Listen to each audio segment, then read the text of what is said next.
All right, up next we got Tim Burroughs. I'm probably saying that last name wrong. He works at QA at Frontier. Rubinator, good to see you, man. How you doing? So you've got your the Legend of the King Arthur Artstation challenge in here. It looks like maybe you just pared down your portfolio, removed like what you felt was extra stuff that didn't need to be there. Hey, Hobbit, what's up?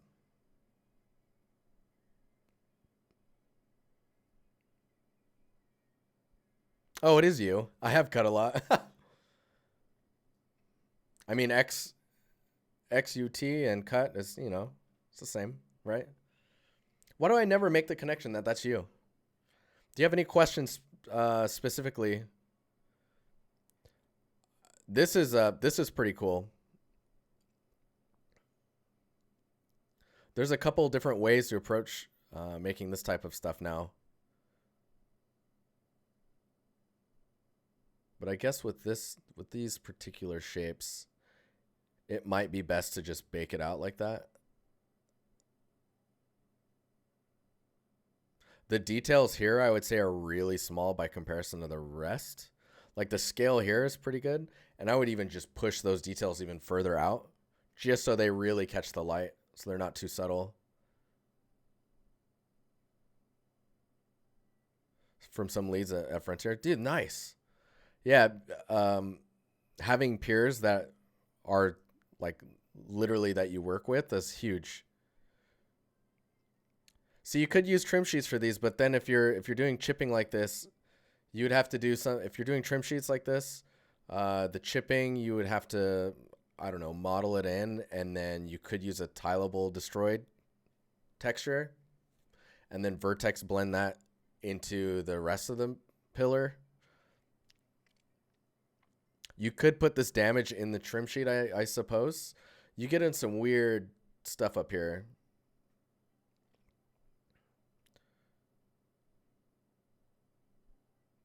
I have some new pieces in the works, but really it's about presentation, what I can do to push my quality and what to show, cover, and to be entry level. I mean, don't even think about being like entry level. Just like make it look as good as you want it to look, right? Because if entry level is like, it's entry, right? You're here.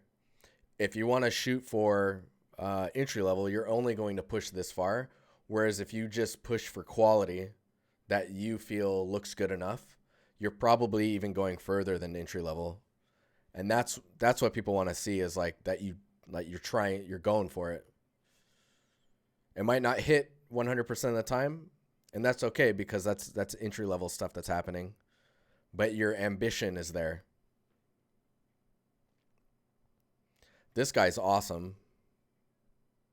I would say maybe some of the details are a little soft, like in the shoe or in the foot. And you can see the contrast and detail here.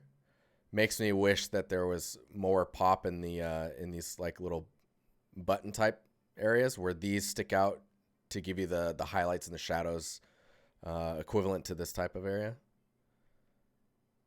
It's really just taking those details and pushing them further out. Because like if you think about the strength of the normal information here, like that the lighting is reacting with, let's say that that's at like 50%, and then you put a tileable normal on top of this, those then blend together, which softens both of them a little bit, right? Because now they're interacting with each other. So you're averaging out the lighting reaction that the normal would be doing before. So by pushing this detail further out, maybe double that strength, you're going to get more pop, which then when you put a detail normal on top of it is not going to be lost as much, right? Like you can see how lost it is here. I guess the light is behind him as well. I don't think you're getting much of a directional. There's a little bit here. I wonder if there's... Yeah, see how it is popping. It is there. but especially like the bolts, those are kind of getting lost in there. And if those are taller in the normal or stronger in the normal, they're really going to show up through all of the what's happening in your material.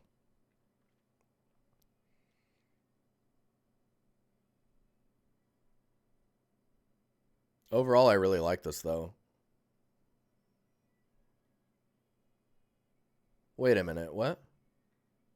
Oh, that's this sword. So see, that's the other thing is you have this sword here, right? Did you ever get a close-up on it? Because if that sword is always going to be like that, then you don't even have to spend time getting the detail in there, right?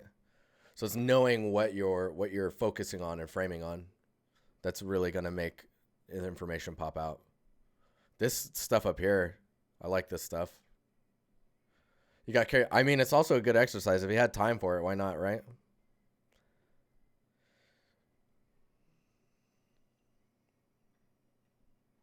But yeah, I love this color hit here.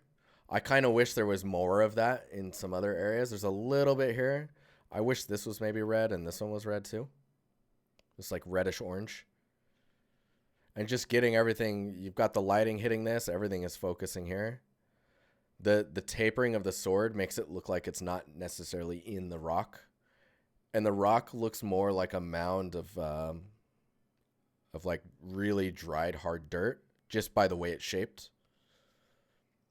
I don't know what the rules were in this challenge, but if you were able to use a Megascan rock, I totally would have put that there and then just scaled the sword up and just shoved it into it so it's a little bit further. So you see how it's almost coming to a point? Because of that, it doesn't look like it's actually in the rock or stone or whatever.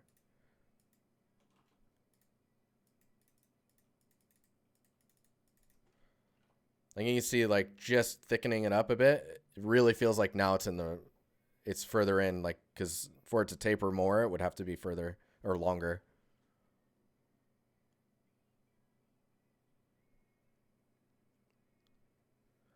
Megascans are usually not allowed in Artstation challenges. Interesting. You believe? Okay. Okay.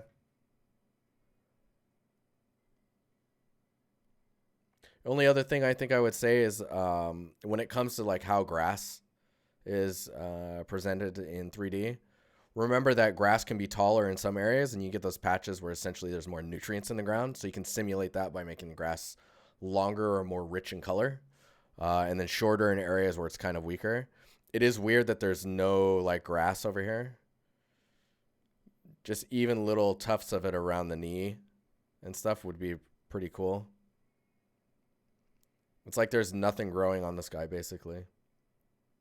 But the overgrowth around him is crazy. It's all over the place. Either way, it's cool. And it looks like it was a really good exercise. You have to make everything yourself as far as you know. Big Z, speaking the words. Speaking them words. So this one looks pretty cool. Some interesting detailed choices with like the frequency of this pattern. Usually these are much broader just because they need to be seen from further away is like a warning, right? So like this pattern should be a warning pattern, I believe. Oh yeah, dude, getting this type of motion. I'd say maybe if the background was darker, it would probably help with the presentation to be able to see like what's happening. It's like easier to look at and whatnot. The way the roughness is reading across the stuff is pretty nice. Can I just like, you can't scrub this, huh? Not really. So the stickers, I would try and roughness-wise separate them out quite a bit. There, Marmoset. Okay, further down. Thanks. Here, I'll just drop this into the chat. Let's see how this goes.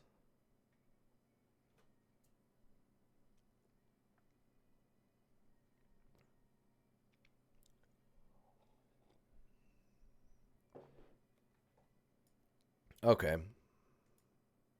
So you can see when I move the light around. Oh, we can go to this view too, right? And I guess it's going to be gloss and reflectivity. You can see the difference between the painted surface and the stickers. There should be quite a difference, and you can see right here there's quite a bit of a difference. Let's see if we can.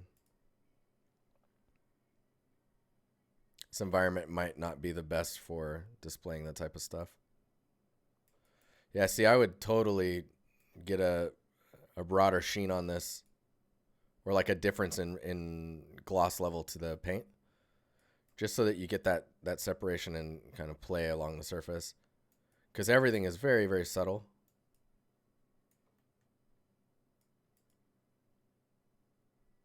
Like this area is kind of interesting. Let's see what's going on here. Yeah. Yeah, and see there's stuff going on here. And thinking about the edges and how diffuse the kind of gloss would be along edges where there's more wear and tension that tends to occur. Is there AO in this? So I guess when there's no AO, I would suggest putting a little bit of it in your screen shape AO or screen space screen shape. I'm like, what is that? Is that something new? So screen space AO exists. I would, in the albedo, maybe fill in what would be AO as like a dirty pass. That'll also help you with like the crevices being a little rougher as well. So then your gloss would really be affected by it in these little crevices area where it gets kind of grungy and dirty, because these things get real dirty. The other thing is the way that this moves along the top here. Yeah, it looks like you got a little bit of a rail track going on. I wonder if the wheels being bigger would be more impactful, because then you could have like a sliding roughness going on here, or gloss. I see it. It's just it's really subtle, right? You want to get that nice scrape effect going on. So I think it's just your gloss is very subtle when it needs more range. Everything is very, like, see the contrast difference with this here? Getting that and material separating things through gloss is going to be really important to push that PBR look, the realistic look through PBR.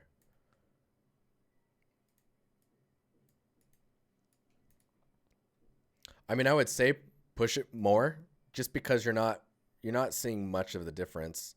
What's going on here? Again, I don't work with gloss, so it's a little weird for me to say. Like, see, this is quite reflective. Reflectivity, albedo. Yeah, gloss is weird to me. Either way, overall, this asset's quite good, and it's just really pushing that. What? Are you serious?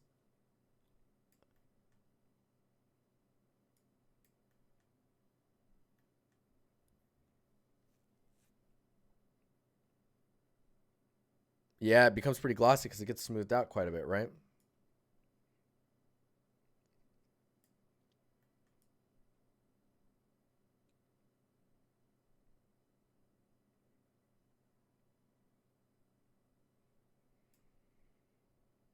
That's so weird, Hobbit. That's so strange. Either way, I look forward to some of the newer stuff you're talking about adding. Make sure to post it in the Discord when you finish.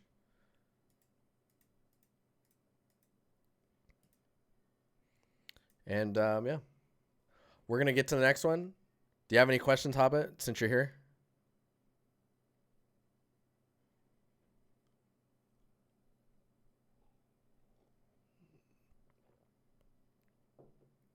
I'm sorry to put you on the spot. You're like, it's all good.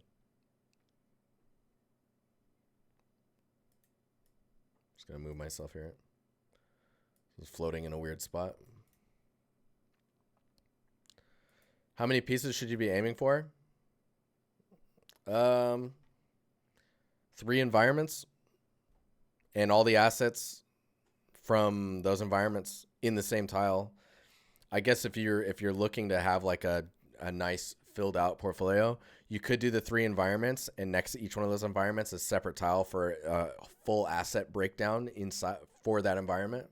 So if you had the Arthur, right? If you did this. So let's say you've got this guy here. Maybe put this at the end because it's just a single prop.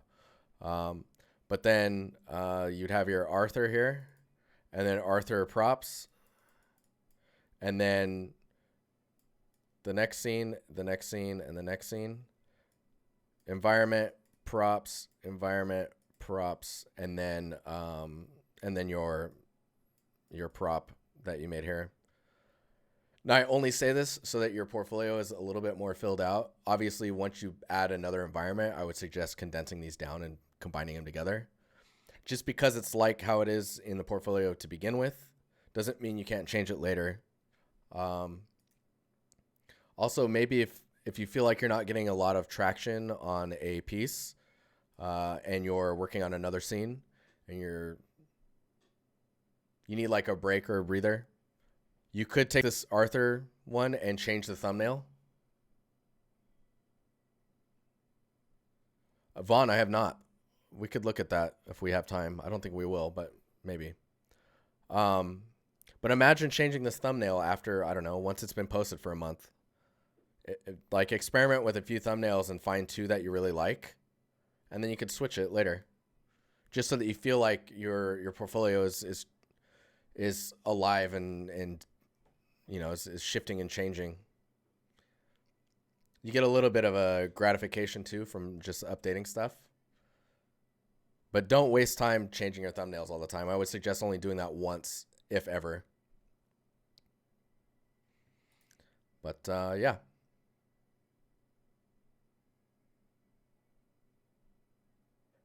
Soon, TM. Got a lot in the works. Nice. Make sure to chop up what you have in the works, if possible, to post more regularly. That's a problem I have. It's just make sure you're posting semi-regularly. Maybe once every 2 months is a nice, once a month or once every 2 months if you're doing full large scenes. And if you're doing props or materials, I mean, if you look at Alex Burroughs, he's doing like a material once a week or more. It depends. Like, don't burn yourself out though. And yeah. All right, I'm gonna switch over. Thanks for posting this and being here, even though it's taken a while. Yes, and Chris Radsby, straight up, carefully plan your environment scope. Scope them properly for your own sanity. Don't make a giant scene and like destroy your mind. All right, I'll be right back.